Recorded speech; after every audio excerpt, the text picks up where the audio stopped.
I'm a public insurance adjuster, and I own Public Service Adjusting. Our headquarters is in Northwest Indiana, right outside of Chicago. And we're licensed in 10 or 11 states. We work in about 6 of those states.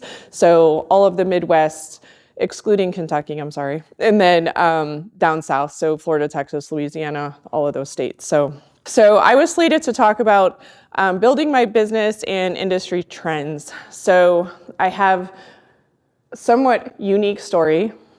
I was not an IA. I was not on the other side of the industry. I was not a contractor for 35 years. I knew nothing of insurance. I had never used insurance, et cetera, et cetera. I am a retired firefighter paramedic for 19 years. I fell into this by accident, fell in love, took an early retirement. Here we are. So I built my business like the fire department. I didn't know any other way. So implementing processes, standards, SOPs, SOGs, if you will, standard operating procedures and guidelines, was all I knew. What I didn't understand is that public adjusting as a profession, a nationwide profession, was also relatively new. There are not many standards. There's not a standard of education. I mean, in the state of Indiana, my PAs still take the insurance adjuster class through Adjuster Pro because there's nothing else. There's zero requirements, zero educational requirements to become a public insurance adjuster, and that's not okay with me.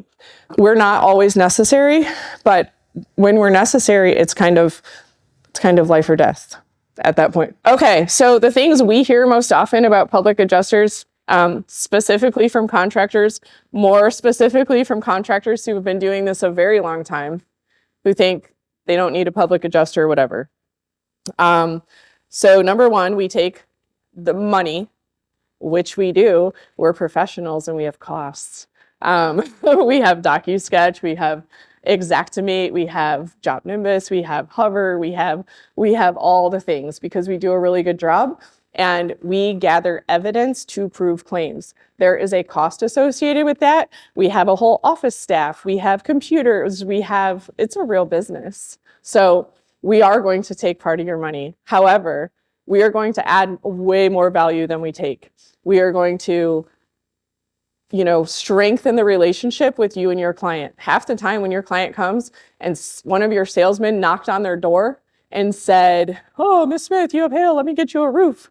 And then it didn't go right, Miss Smith is mad.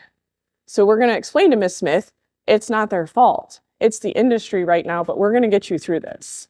It could take 2 months, it could take 2 years, but we will get through this and we will be with you until it's over. So, and if a contractor gives a public adjuster a claim, I hope every public adjuster does their absolute best to make sure when a check comes in, it gets back to that contractor. That's very, very, very important to us because we understand what you go through as well.